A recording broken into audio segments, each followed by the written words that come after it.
하나님, 오늘도 주님을 간절히 찾습니다. 고요한 이 새벽, 주님의 임재를 나의 영혼이 절절히 느낄 수 있기를 원합니다. 주님을 찾는 영혼의 갈급함을 아시는 하나님, 바라고 구합니다. 주님의 따뜻한 품을 느낄 수 있도록 우리에게 섬세한 영의 촉각을 일깨워 주시옵소서. 주님의 온유한 음성을 들을 수 있도록 맑은 청력을 또한 허락하여 주시옵소서. 우리의 눈이 주님의 임재를 볼 수 있도록 밝은 시력을 열어주시고 주님 앞으로 나아갈 수 있도록 우리의 발걸음에 힘이 있게 하여 주시옵소서. 하나님, 추운 겨울이 있으니 따뜻함이 무엇인지 알게 되고 어두운 밤이 있으니 밝은 아침을 기다립니다. 흔들림이 있으니 균형을 찾게 되고 슬픔이 있으니 행복을 구하게 됩니다. 낮이 있으니 저녁을 맞이하게 되고 빈자리가 있으니 채워짐을 경험케 됩니다. 그리고 우리가 참으로 연약하기에 온전하시고 완전하신 주님을 의지하게 됩니다. 하나님, 우리는 한없이 부족하지만 오늘도 주님께서 우리의 부족함을 메꾸어 주시고 틈새를 채워주시며 모든 것을 아름답게 다듬어 주실 줄 믿습니다. 눈물이 기쁨으로 변하도록 하시고 부족함이 온전함이 되도록 하시며 비어있는 손이 가득한 손이 되게 하시는 하나님의 은혜를 경험하는 오늘이 되게 하여 주시옵소서. 하나님, 바랍니다. 주님께서 우리의 부족함을 채우시고 틈새를 메워주시기에 우리 또한 다른 이들의 부족함을 채워주고 틈새를 메워주는 일에 헌신하게 하여 주시옵소서. 매서운 추위에 떨고 있는 사람들, 고통받는 이웃들을 둘러보게 하시고 그들을 위하여 무엇인가 할 수 있는 마음과 힘을 주시기를 원합니다. 우리가 때로 슬픔에 겨워 눈물 흘리는 존재이기에 어디에선가 눈물을 흘리며 아파하는 또 다른 이들의 마음 헤아리게 하시고 그들 위하여 일하며 기도하게 하여 주시옵소서. 아버지 하나님, 이 나라 대한민국을 위하여 기도합니다. 아무것도 없던, 아무도 알아주지 않던 이 나라가 이렇게 세계의 주목을 받는 힘 있는 나라가 된 것은 오직 믿음으로 주님께 나라를 위하여 간절히 부르짖었던 수많은 신앙의 선조들의 기도와 하나님의 긍휼하신 은총 때문이었음을 믿음으로 보며 고백합니다. 하오나 여전히 이 땅은 황폐함이 가득합니다. 무엇보다 물질의 복은 누리고 있으나 점차 이 땅의 백성들은 하나님을 모르는 백성들이 되어가고 있습니다. 하나님을 잊고 살아가는 나라가 되어가고 있습니다. 물질 만능주의, 인본주의가 마치 위대한 정신처럼 가장하고 우리의 삶의 깊은 곳까지 침투해 와 있습니다. 또 한편으로 이미 세상에서 폐기된 역사관과 잘못된 이념을 가지고 세상을 구원할 수 있는 것처럼 말하는 정치 세력이 넘쳐나고 있습니다. 거짓을 말하는 이단들이 마치 진리를 가진 양 활개를 치며 거리를 활보합니다. 자신의 욕망을 채우기 위하여 탐욕과 정욕으로 살아가는 이들이 가득합니다. 하나님, 이 나라 대한민국을 지켜주시옵소서. 하나님께서 보시기에 좋은 나라, 하나님을 경외하는 이들로 가득한 나라가 되게 하여 주시옵소서. 하나님, 이 나라의 정치 현실을 보며 참으로 안타까운 마음으로 주님께 기도합니다. 정의를 찾으나 불의가 난무하며 거짓이 진리를 호도합니다. 하나님, 이 땅에 하나님의 정의가 바로 세워지기 원합니다. 거짓은 거짓으로 드러나게 하시고 악함은 더 이상 이 땅에서 뿌리를 내리지 못하게 하여 주시옵소서. 더 이상 억울한 사람들이 나오지 않게 하시고 악한 자들이 마땅한 벌을 받게 하여 주시옵소서. 사악한 계획이나 계략은 주님께서 무너뜨려 주시고 오직 공민을 위하고 나라를 위하며 하나님의 영광을 구하는 일들이 승리하고 바르게 세워지게 하여 주시옵소서. 하나님, 코로나19 감염병으로 확진되어 치료를 받는 사람들이 계속 늘어가고 있습니다. 병상이 모자라서 치료가 제대로 이루어지지 못하고 있다는 소식도 들립니다.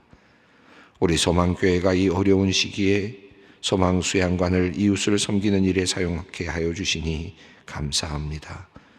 들어오고 나가는 모든 환자들이 그곳에서 안식과 평안을 얻게 하시고 건강을 회복하고 마음과 몸이 깨끗하게 되도록 주님 함께하여 주시옵소서. 소망생활치료센터에서 일하는 의료진들에게도 지혜와 힘을 주시옵소서.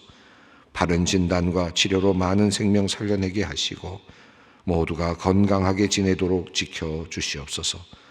하루속히 감염병의 위험에서 벗어나 우리 소망수양관이 신앙 형성과 경건의 훈련을 위한 본래 사역으로 돌아가기 원합니다. 주님, 속히 그 소원, 우리의 꿈 들어주시옵소서. 하나님, 소망의 성도들을 위하여 기도합니다. 오늘도 코로나19 감염병으로 격리되어 있거나 병상에 있는 분들이 있습니다. 특별히 몸에 이상을 느끼며 두려운 마음으로 주님께 기도하는 성도님들을 위해 기도합니다. 한 분 한 분 주님께서 함께하여 주시옵소서. 걱정이 변하여 감사가 되게 하시고 두려움이 변하여 기쁨이 되게 하여 주시옵소서. 이번 기회를 통하여 주님과 조금 더 가까워지는 계기가 되게 하시고 우리의 삶을 다시 돌아보는 의미 있는 시간이 되게 하여 주시옵소서. 다발성 골수암 치료를 위해 자가조혈모 세포 이식을 오늘부터 시작하는 권사님이 있습니다. 거의 한 달에 걸쳐 진행되는 고통스러운 일정 가운데 주님 함께하여 주시기를 간절히 기도합니다. 날마다 온몸의 통증과 체력 소모가 심하다기에 마음의 두려움이 많습니다. 채취가 한 번에 잘 이루어지고 조혈모 세포가 잘 이식되고 안착하여 건강한 몸으로 회복될 수 있도록 주님 각별히 역사하여 주시고 함께하여 주시옵소서. 이제 말씀을 듣습니다. 말씀 들을 때, 말씀 읽을 때 몸과 마음 깨어나게 하시고 우리를 최고의 작품으로 빚어주실 주님을 또한 기대합니다. 성령께서 오늘도 우리와 함께 하여 주시옵소서. 우리 주 예수 그리스도의 이름으로 기도드리옵나이다. 아멘. 오늘 말씀은 고린도후서 3장 12절로 18절 말씀입니다. 고린도후서 3장 12절로 18절 말씀 함께 봉독하겠습니다. 우리가 이 같은 소망이 있으므로 담대히 말하노니 우리는 모세가 이스라엘 자손들에게 장차 없어질 것에 결국을 주목하지 못하게 하려고 수건을 그 얼굴에 쓴 것 같지 아니하노라. 그러나 그들의 마음이 완고하여 오늘까지도 구약을 읽을 때에 그 수건이 벗겨지지 아니하고 있으니 그 수건은 그리스도 안에서 없어질 것이라. 오늘까지 모세의 글을 읽을 때에 수건이 그 마음을 덮었도다. 그러나 언제든지 주께로 돌아가면 그 수건이 벗겨지리라. 주는 영이시니 주의 영이 계신 곳에는 자유가 있느니라. 우리가 다 수건을 벗은 얼굴로 거울을 보는 것 같이 주의 영광을 보매 그와 같은 형상으로 변화하여 영광에서 영광에 이르게 이르니 곧 주의 영으로 말미암음이니라. 아멘.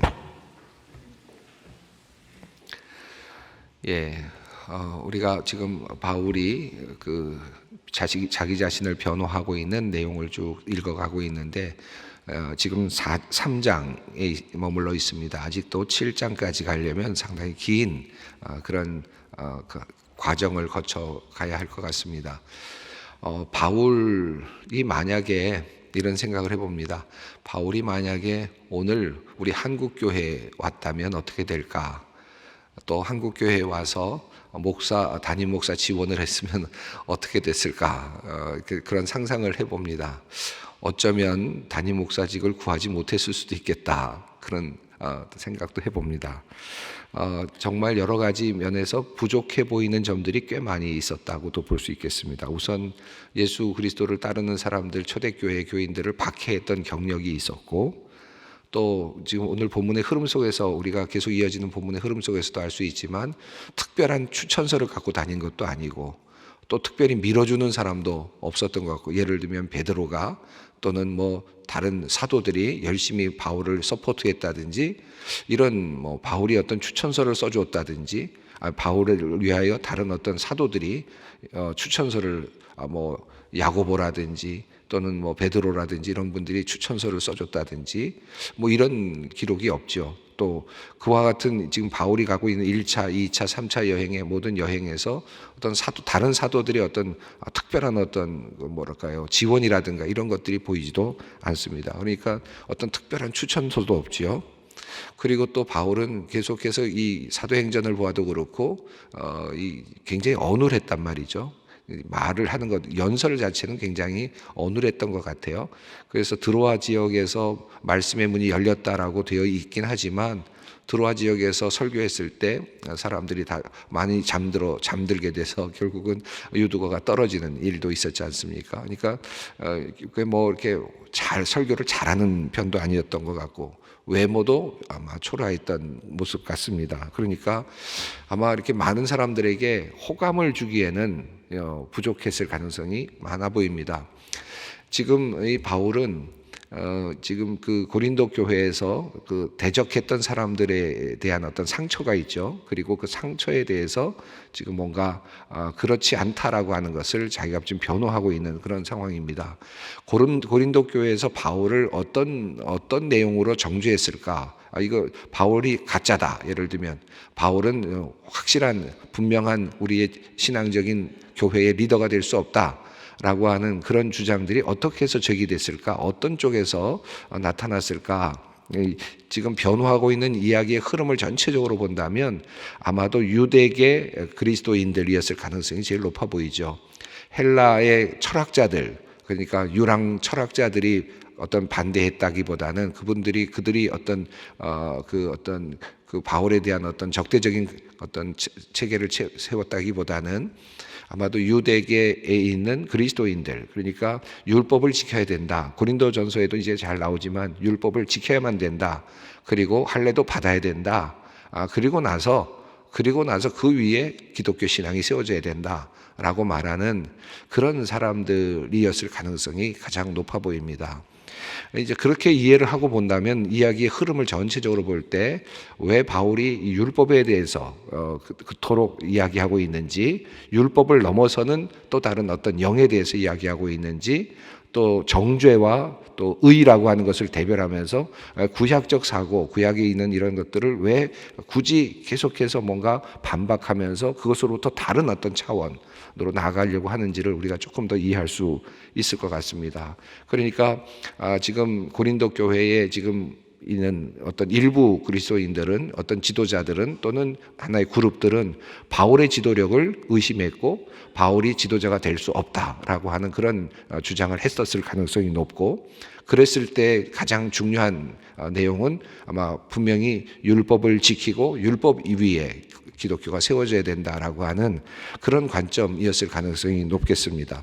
자, 그런 여러 가지 상황에 대한 인식을 좀 하면서 바울이 지금 자기 자신의 사도직을 지금 변명하고 있는 이 과정을 보면, 우리가 지금까지 읽어본 내용들을 보면 바울은 이렇게 이야기를 하고 있습니다. 우선 첫 번째, 바울이 가지고 있는 이 사도직, 그리스도인으로서의 사도직은, 또는 바울의 사도직을 변호할 뿐만 아니라 이제 이 초대교회의 사도직의 어떤 그 정체성이라고 그럴까요? 교회의 정체성, 교회의 사도직의, 교회의 목회자의 또는 교회 사도직의 정체성이 뭐냐라고 했을 때, 우선 첫 번째로 이것은 율법을 통해서 주어진 것이 아니다 라는 내용을 이야기했고, 율법을 통해서 주어진 것이 아니라 영으로 주어진 것이다, 하나님의 영으로 주어진 것이다 라고 하는 내용을 이야기했고, 사람의 추천서로 된 것이 아니다 라는 이야기를 하면서 현란한 입술로 된 것도 아니다 그랬습니다. 유창한 언변으로 된 것도 아니고 어떤 개인의 능력으로 된 것도 아니고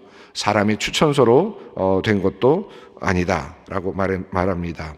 그리고 그 추천서는 도리어 변화된 사람들, 고린도 교회의 사람들이다. 사람들이 변화된 그 현실이다. 이것이 추천서다라고 그렇게 이야기를 합니다. 또 인간의 능력으로 이루어진 것이 아니라 하나님의 주권에 의해서 이루어졌다. 하나님의 주도성에 의해서 이루어졌다. 아마 사도 바울은 다메섹 도상에서 예수 그리스도께서 그를 부르시고 그리고 그를 선택하시는 그런 장면을 생각했을 겁니다. 정말 예수를 믿는 사람들을 박해하기 위해서 떠났던 길이 도리어 예수를 만나는 길이 되었던 그 자기 자신의 어떤 경험을 통해서 하나님은 하나님의 일꾼을 그렇게 찾으시는구나. 그리고 하나님께서 직접 그렇게 찾으시고 그들에게 소명을 주시는구나. 아마 바울은 자신의 경험을 통해서 분명하게 그것을 느꼈을 것입니다. 그러니까 하나님에 의해서 주어진 것이다 라고 하는 이야기를 합니다. 또 이것을 이제 율법과 관련해서 율법으로 주어진 것이 아니다라는 얘기하면서 율법이 갖고 있는 하나의 기능을 이야기하면서 정죄하는 직분이 아니다. 정죄하는 율법은 아주 고귀한 하나님을 따르는 귀한 하나의 법을 이야기하고 있고, 그리고 멋진 고귀한 이상적인 어떤 것을 이야기하지만 실제적으로는 그것에 도달할 수 있는 능력은 없다.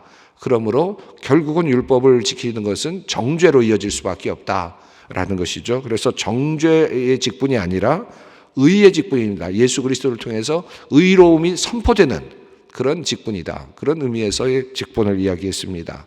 또 마지막 부분에서 없어질 영광이 아니라 영원한 영광스러운 직분이다. 이렇게 이야기를 했습니다. 우리가 지금 읽어온 내용들을 조금 이해하기 쉽게 조금 더 한번 정리를 제가 해봤는데 상당히 아주 그 문장들이 어렵고 또 우리 한글로도 번역이 아주 쉽게 되어 있지는 않기 때문에 우리가 이 부분을 정확하게 잘 이해하기가 쉽지는 않습니다. 한마디로 말하면 어떤 내용입니까?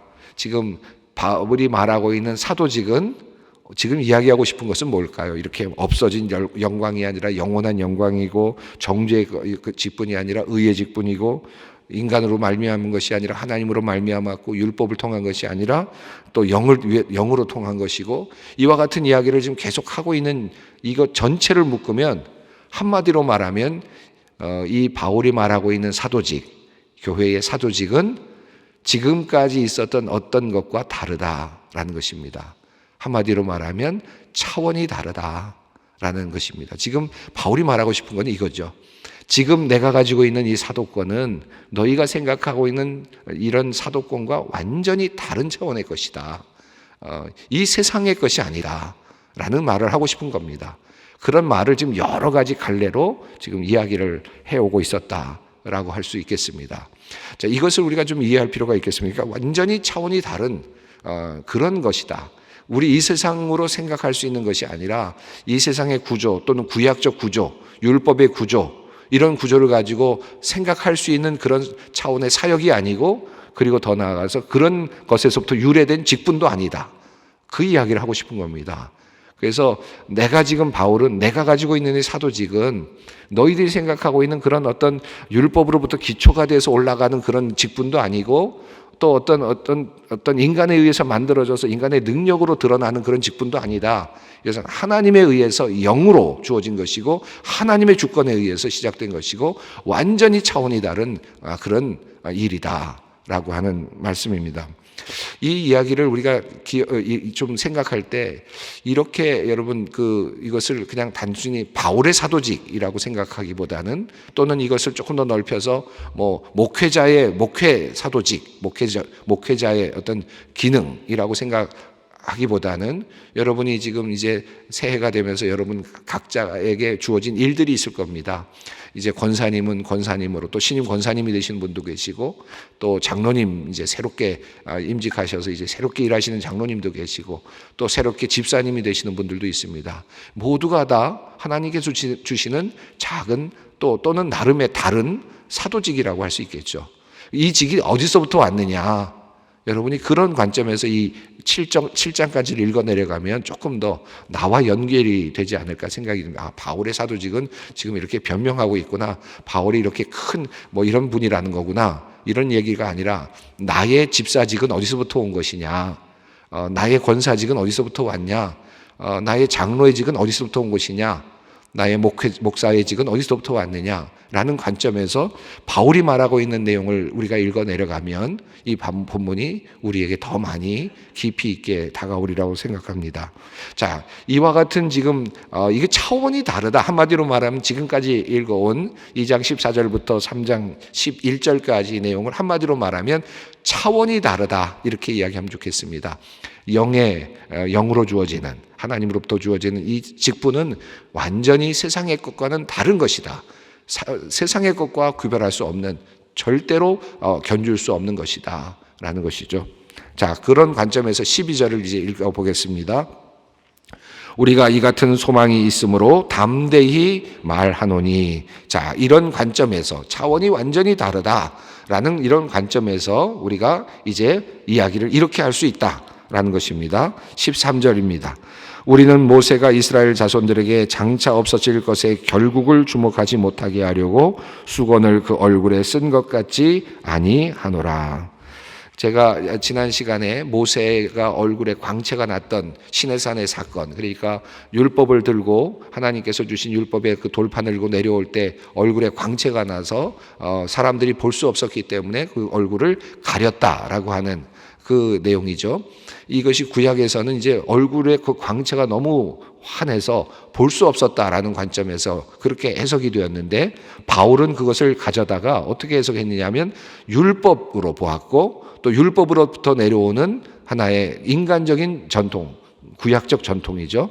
이 구약적 전통으로 보았습니다. 그래서 이 얼굴에 광채가 났는데 수건으로 얼굴을 가렸다라는 것을 바울은 어떻게 봤느냐 하면, 이 얼굴의 광채가 지금은 환하지만 결국은 점점 줄어들어서 광채가 사라질 것을 보며 예상하고, 그것을 보면서 사람들이 실망하게 될 것을 방지하기 위해서 얼굴에 수건을 쓴 것이다, 이렇게 이해를 합니다. 그래서 이것은 마치 어떤 것이냐, 하나님께서 율법을 주셔서 이거면 되겠구나 라고 생각을 하고 갖고 왔는데, 내려왔는데, 이것을 통해서 하나님의 나라가 이루어지겠구나 라고 생각을 하고 내려왔는데, 실제 생활을 하면서 삶으로 살아보니까 이것이 잘 이루어지지 않으면서 점점점 그 영광이 줄어들어가는 것 같은 그런 의미로 지금 바울이 보고 있습니다. 자, 그래서 모세는 지금 이스라엘 자손들 앞에서 지금 얼굴에 수건을 썼다. 광채가 나는데, 광채가 나는 것은 얼마나 좋습니까? 그런데 이 광채가 곧 사라질 것이다. 거죠. 이 사라질 것을 보지 않게 하려고, 보지 못하게 하려고 얼굴에 수건을 썼다는 겁니다. 아마도 두 가지 의미가 있을 것 같아요. 여기서 사라질 것이라는 면에서 첫 번째는 사라질 영광이죠. 광채. 이 광채가 점점 줄어드는 거니까 이것을 이제 보지 못하게 하려고 수건을 썼다라는 것. 첫 번째 광채, 사라질 광채죠. 또 하나는 사라질 모세죠. 사라질 모세. 사라질 모세. 모세의 얼굴이 영원한 건 아닙니다. 이제 이스라엘 백성들에게 시내산에 있는 그 시간 동안 40여 년 사이 동안만 모세는 그들에게 역할을 감당할 뿐이죠. 자, 그런 면에서 장차 없어질 것의 결국을 주목하지 못하게 하려고 수건을 쓴 것 같다는 겁니다. 그러나 우리들의 직분은 그렇지 않다라는 것입니다. 14절입니다. 그러나 그들의 마음이 완고하여 오늘까지도 구약을 읽을 때에 그 수건이 벗겨지지 아니하고 있으니 그 수건은 그리스도 안에서 없어질 것이라. 예, 수건을 씌워놓고는 그 안에 영광이 있다, 거기 모세가 있다 라고 생각을 하면서 계속 수건만 바라보고 있다는 겁니다. 수건 자체는 사실 가리는 역할만 했지 실제로 그 자체가 영광이 아닌데 도리어 수건만 바라보면서 그 안에 있는 영광이 마치 있는 것처럼 바라보고 있다. 그러나 이 수건이 이제는 없어져야 된다. 어떻게 없어지느냐? 예수 그리스도 안에서 없어진다. 예수 그리스도를 대면하여 볼 때 모세의 얼굴이 아니라 예수 그리스도의 얼굴로, 예수 그리스도의 광채로 바뀌는 것이죠. 이것이 이제 차원이 다른 것으로 한 인간 모세가 아니라 신이신 신의 아들인 예수 그리스도의 얼굴로, 광채로 바뀌는 것을 의미합니다. 15절 말씀입니다. 오늘까지 모세의 글을 읽을 때 수건이 그 마음을 덮었도다.